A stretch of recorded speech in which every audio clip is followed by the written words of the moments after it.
हाँ साथियों, आइए देखते हैं, गौर करते हैं और आगे कि इधर वो फकीर का वध करने के बाद वो लड़का जंगल के लिए आगे को बढ़ा है। इतना करके काम को गौ जंगल की ओर, एक मंदिर के पास में सो देख रहो कर गौर। फकीर का वध करने के बाद जंगल में आगे के लिए बढ़ा है रात में, तो उसने क्या देखा, एक मंदिर है और मंदिर के पास में 4 चोर बैठे हुए हैं, बदमाश बैठे हुए हैं।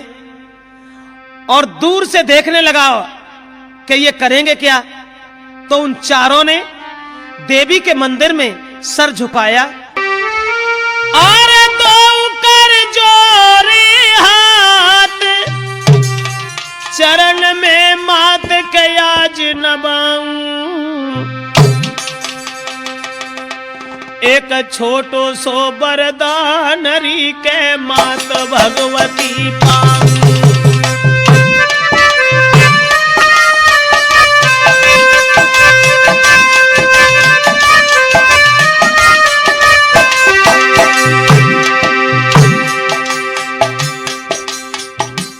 दूर से देख रहा है वो लड़का,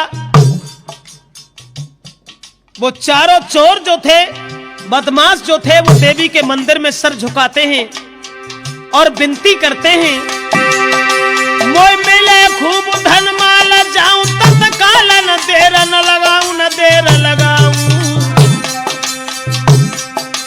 राजा की बेटी की मैं भेंट चढ़ाऊं, राजा की बेटी की मैं भेंट चढ़ाऊं।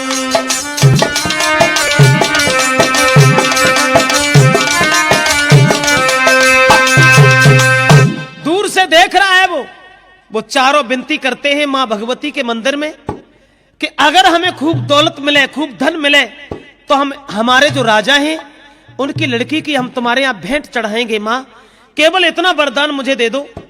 तो वो चारों चले गए और वो वहां बैठा रहा, देखता रहा, आखिर ये होगा क्या, ये करेंगे क्या।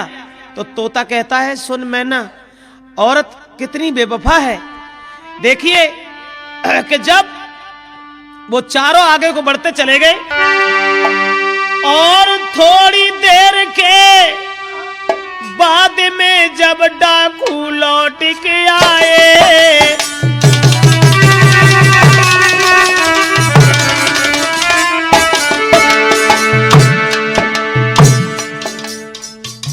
देखा उस दीवान के पुत्र ने, और थोड़ी देर के बाद में जब डाकू लौट के आए, राजा की बिटिया को पलंग रे संग में हाय लाए।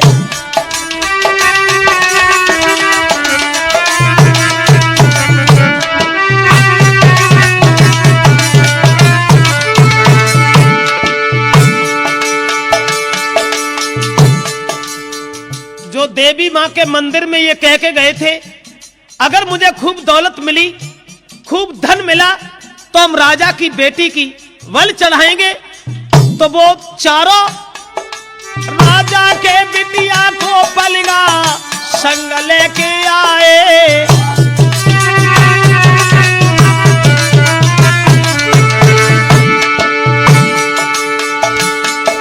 महाराज मंदिर के पास अब धरी उतारी और मारल के काजे उन्होंने के हाथ गई तलवारी। सोई कर जीवन की याद लली, फिर मन में सकुचानी। सोई कर जीवन की याद लली, फिर मन में सकुचानी।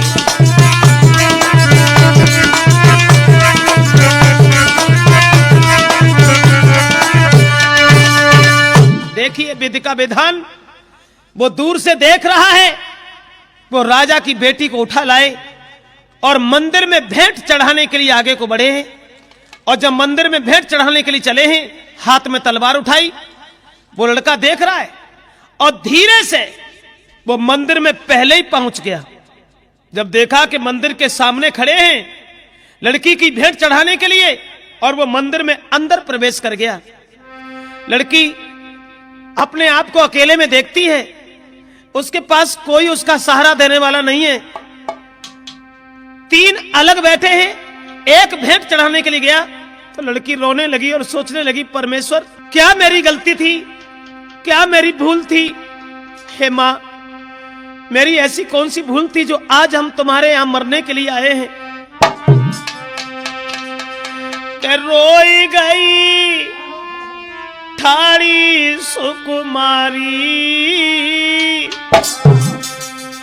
कोई सम्मुख मोती निहारी।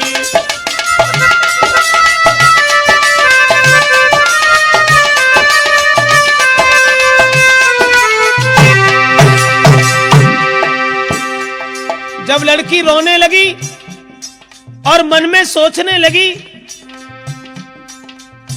ऐसी गलती कौन हमारी,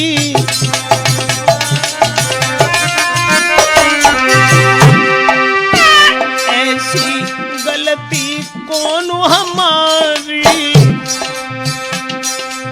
जाबे बिना कसूर के मारी।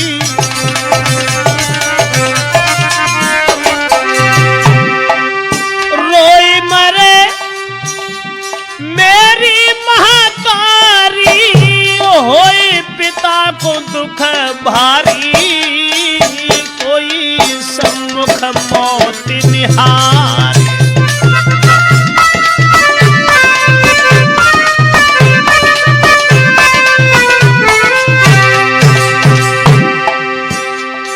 सामने मौत को निहार करके लड़की रोने लगी और सोचने लगी, मां देवी से आराधना करती है, विनती करती है कि मेरी ऐसी कौन सी गलती थी जो आज तुम्हारे दरबार में मेरे जीवन की आखिरी श्वासें हैं।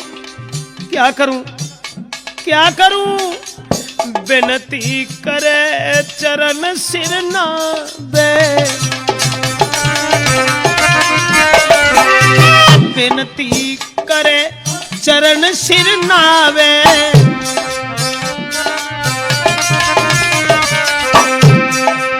कैसी करे कहां को जाबे,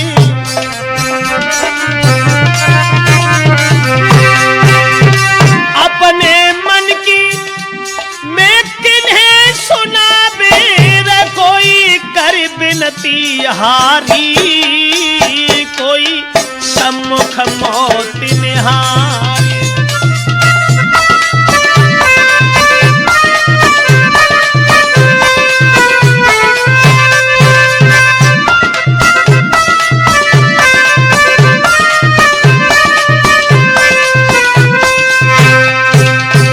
वो लड़की रोती रही, लेकिन उन्होंने कोई बात नहीं सुनी और लड़की को मारने के लिए खड़ा कर लिया। और जब खड़ा कर लिया, हाथ में तलवार उठाई, क्योंकि हम तुमसे कह के गए थे कि अगर मुझे काफी दौलत मिलेगी तो मैं राजा की बेटी की भेंट चढ़ाएंगे। लड़का देखता रहा, दीवान का खड़ा रहा, और उसके बाद उससे ये देखा नहीं गया। फिर अरे बने कस के तेग चलाई और तीनों झट मार गिराई।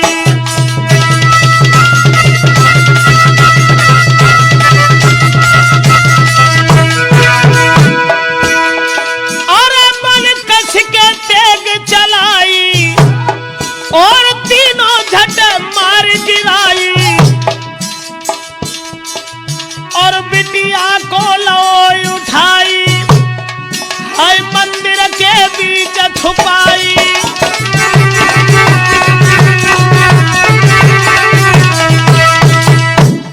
एक जो मारने के लिए आया था, दीवान के पुत्र ने उसे जान से मार दिया। और मारने के बाद कहा, बहन तुम चिंता मत करो, हम तुम्हारी रक्षा करेंगे, हम तुम्हारी मदद करेंगे, आप घबराएं नहीं, आप यहां खड़ी हो जाओ। जब वो लड़की अंधेरे में छुपा दी, बहुत देर हो गई, जब वो लौट के वापस नहीं आएगा तो दूसरा कहने लगा, ऐसा कैसे हुआ भाई, ये कहां चला गया, ये लौट के वापस क्यों नहीं आया? तो दूसरा चला, लड़का ने उसे भी मार दिया। कहने का मतलब मेरा ये है कि एक भी नहीं बचा, चारों को जान से मार दिया। और उसके बाद में लड़की को लीनो संग में फिर घर की सीध लगाई।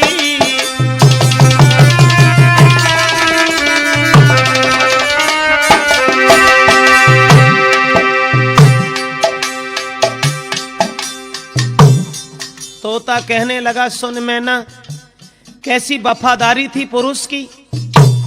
उसने उस लड़की को बचा लिया और उन्हें मार दिया। पूरा परिचय पूछा, लड़की ने बता दिया कि मैं यहाँ के राजा की लड़की हूँ और ये मुझे जबरदस्ती उठा लाए।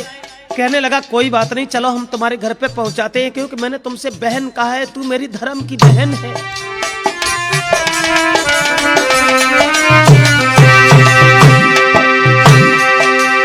कन्या को लीनो साथ में फिर घर की सीध लगाई और लेके आगे चल दो लेके आगे चल दो रे, नहीं पल की देर लगाई।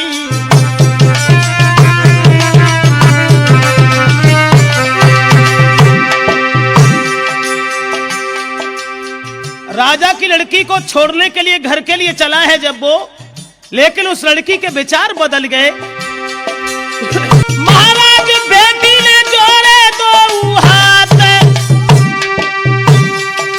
हम संग तुम्हारे रहे हैं, करियो ब्याह हमारे साथ।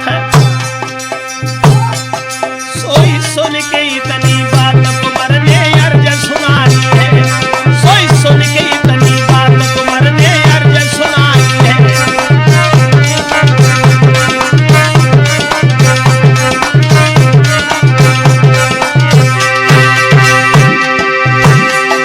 और अर्ज सुनाई है रे कुंवर ने, अर्ज सुनाई है रे लला ने बात सुनाई है, सोई सुन के इतनी बात।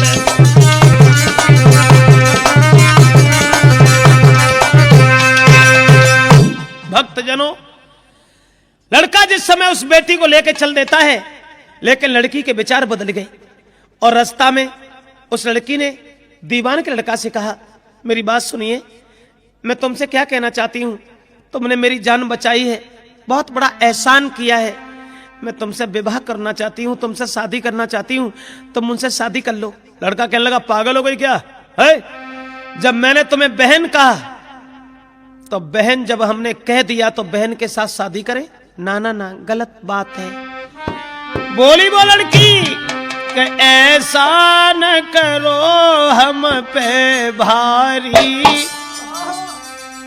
लड़की कहती है कि ऐसा न करो हम पे भारी, और तुम मेरी जान बचाई है।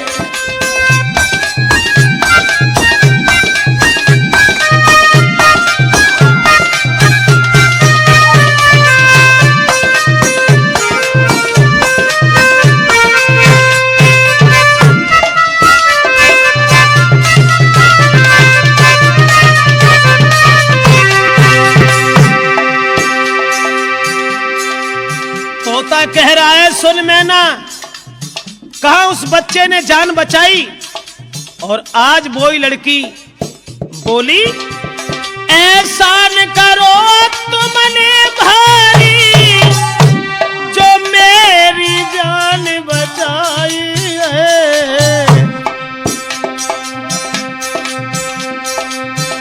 तन मन तुम पे सब जार चुकी, मेरे संग में करो सगाई है।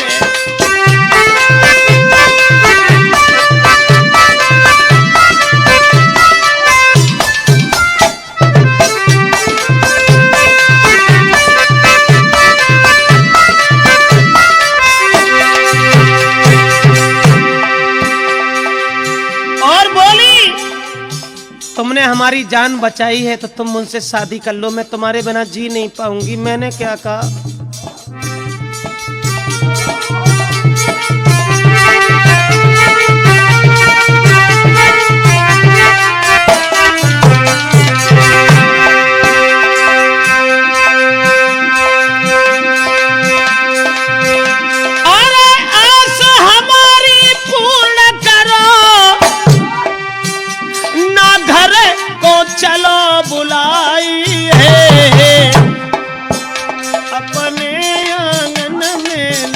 चलियो, मेरे संग में करो सगाई है।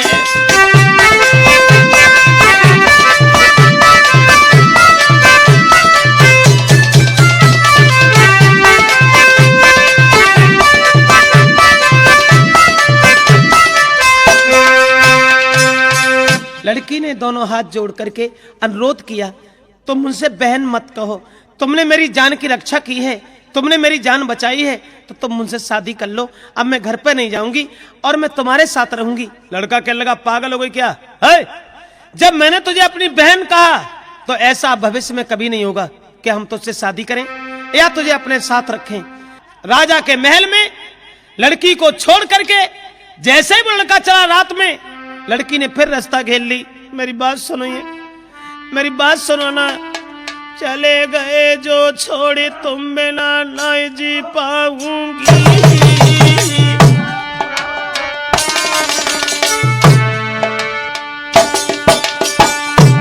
बोली, अरे चले गए जो छोड़े तुम बिना नहीं जी पाऊंगी।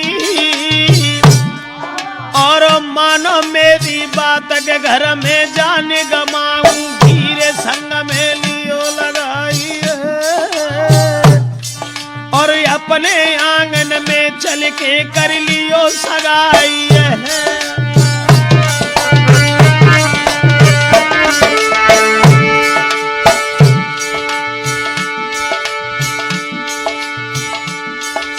अरे तुम बिना रह नहीं पाऊंगी, घर में नी को न लगे, जहर के घर में खाऊंगी।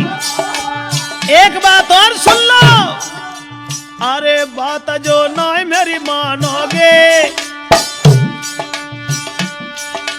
अरे बात जो ना मेरी मानोगे, दूंगी शोर मचाए, बाद में तुम पछताओगे।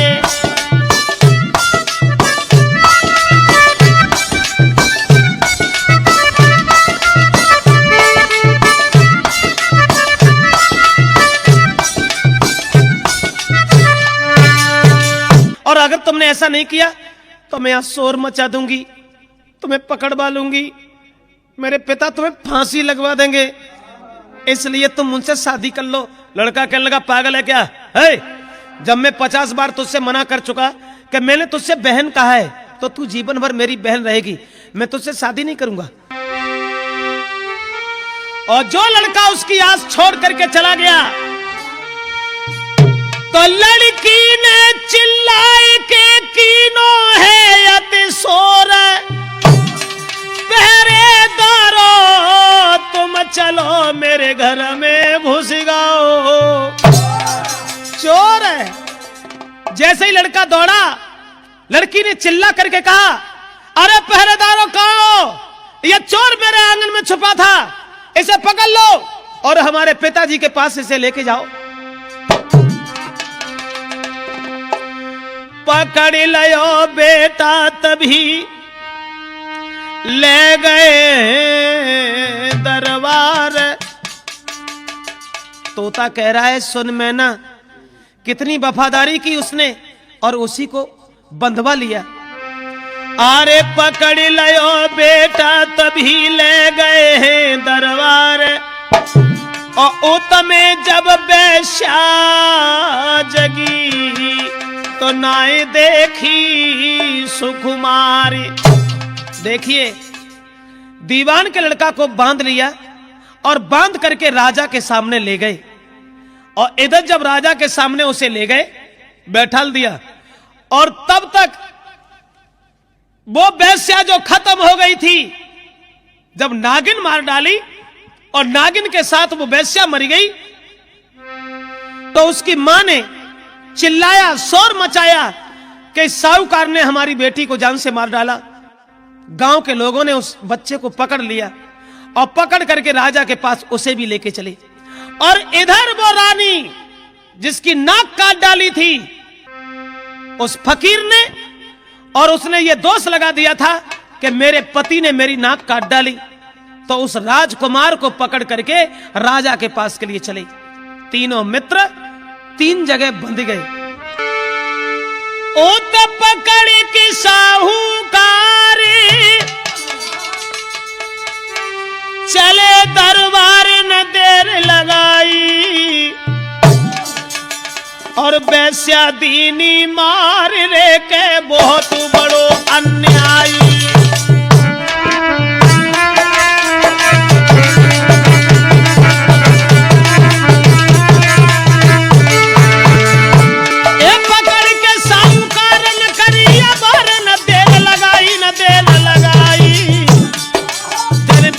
डारी मार रे के बहुत बड़ो अन्यायी।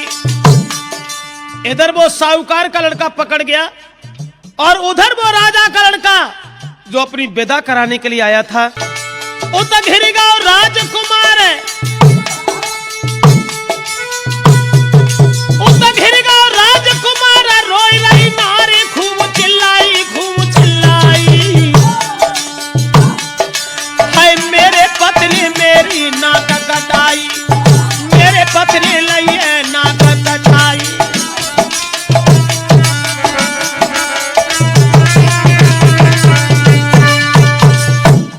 देखिए विधि का विधान, तीनों मित्र बंध गए और एक ही राजा के दरबार में पहुंच गए। साहूकार का लड़का यह कहा कि तूने वैश्या का वध किया है, पकड़ करके उसके सामने राजा के सामने खड़ा कर दिया।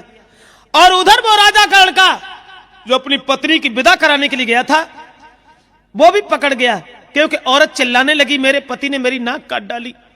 उसे भी पकड़ करके राजा के सामने खड़ा कर दिया। और उधर वो दीवान का लड़का वो भी पकड़ गया, क्योंकि राजा की लड़की ने उसे पकड़वा दिया कि तू मुझसे शादी नहीं करेगा तो मैं तुझे जान से मरवा दूंगी। अब तीनों बंध गए। सबसे पहले साहूकार के लड़का को बुलाया और जवाब दिया, इधर आ, केवल हमें एक सवाल का उत्तर चाहिए। तू हमें यह बता कि तूने उस वैश्या का वध क्यों किया। मैं तुझसे यह पूछ रहा हूं कि तूने उस वैश्या का वध क्यों किया। वो कुछ कहने के लायक नहीं था, क्योंकि उसे कुछ पता ही नहीं था। दीवान का लड़का कहने लगा, महाराज मैं बताऊं। का बताओ। का सुनिए महाराज। अरे सुनो मेरे महाराज।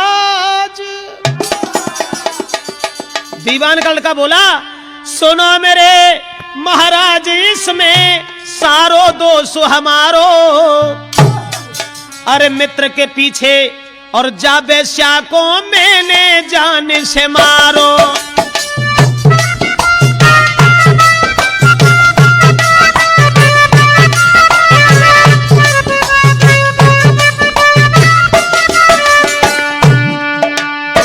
साहूकार का लड़का कहने लगा, हमारे मित्र का कसूर नहीं है, दोष मेरा है, क्योंकि अगर इस वैश्या का किसी ने वध किया है तो मैंने किया है महाराज। अरे नागिन बन के चली रात में,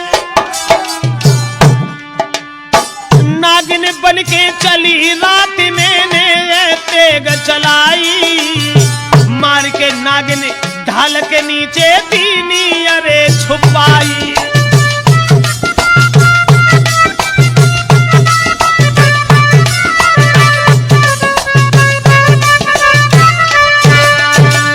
माफ कीजिए श्रीमन, ये दोष इसका नहीं है, दोष मेरा है, क्योंकि मैंने इस वैश्या का वध किया है। ये मेरा मित्र है। रात के समय एक नागिन चली और नागिन ने मेरे मित्र को जैसे ही डसना चाहा, मैंने इसे मार दिया। और जैसे ही नागिन को मारा, ये वैश्या खत्म हो गई। इसमें इसका कोई दोष नहीं है। और अगर तुम्हें हमारी बात में विश्वास नहीं है तो आप दिखवा लीजिए उस सराय में जहां नागिन ढाल के नीचे अब भी छुपी हुई है। जो राजा ने दिखवाया तो यह हकीकत निकली, तो तुरंत ही उस वैश्या की मां को पकड़ा और जवाब दिया, इसे ले जा करके ऐसी सजा दो जो जीवन भर याद रखे। इसने इसे झूठा क्यों फंसाया। फिर दूसरे को बुलाया, राजकुमार से कहा, बेटा इधर आओ, यह तुम्हारी पत्नी है, तुम्हारी औरत है, और तुमने अपनी स्त्री की नाक काहे को काटी। मैं सवाल कर रहा हूं कि तुमने अपनी औरत की नाक क्यों काटी।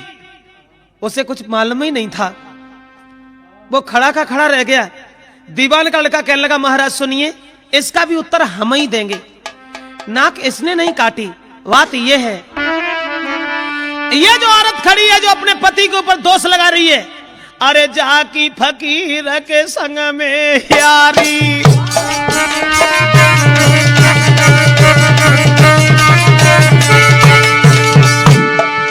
अरे जाकी फकीर के संग में यारी, और बाने जीवन दो है बिगारी। इसका दोष नहीं है महाराज, इस लड़की का हित है एक फकीर से।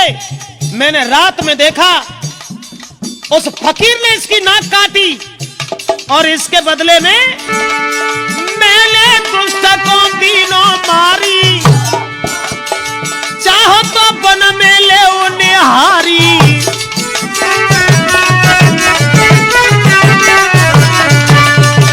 क्षमा कीजिए भगवान, ये दोष इसका नहीं है क्योंकि ये हमारा मित्र है, ये दोष भी हमारा है। इस औरत का हित है एक फकीर से, और ये रात में जब लेट पहुंची तो उस फकीर ने इसे तबाह कर दिया और इसकी नाक काट डाली, और इसने अपने पति को झूठा दोष लगा दिया, और इसी के बदले में मैंने उस फकीर को जान से मार दिया। अगर विश्वास नहीं है तो उस दिखवा लीजिए, फकीर वहां पड़ा हुआ है। जो देखा महाराज खड़े के खड़े रह गए और उस फकीर की लाश को निहार करके कहने लगे, इसका मतलब है कि तेरा कोई दोष नहीं है। कोई बात नहीं, कहा इसकी औरत को उठाओ और ले जाकर के इसे फांसी लगा दो, मार दीजिए इसे।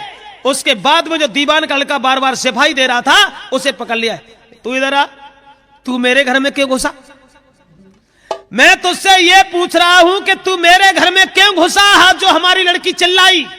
बोले, सुनो महाराज, इसमें भी मेरा दोष नहीं है। तुम्हारी बेटी को 4 चोर उठा करके ले गए, मेरा दोष नहीं है। अरे पूछो अपनी बिटिया से मैंने जाकी जान बचाई,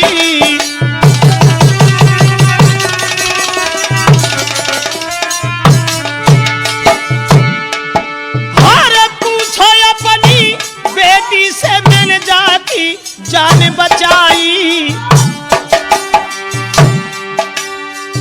तुम्हारी लली के खातिर रे डाकू दए गिराई।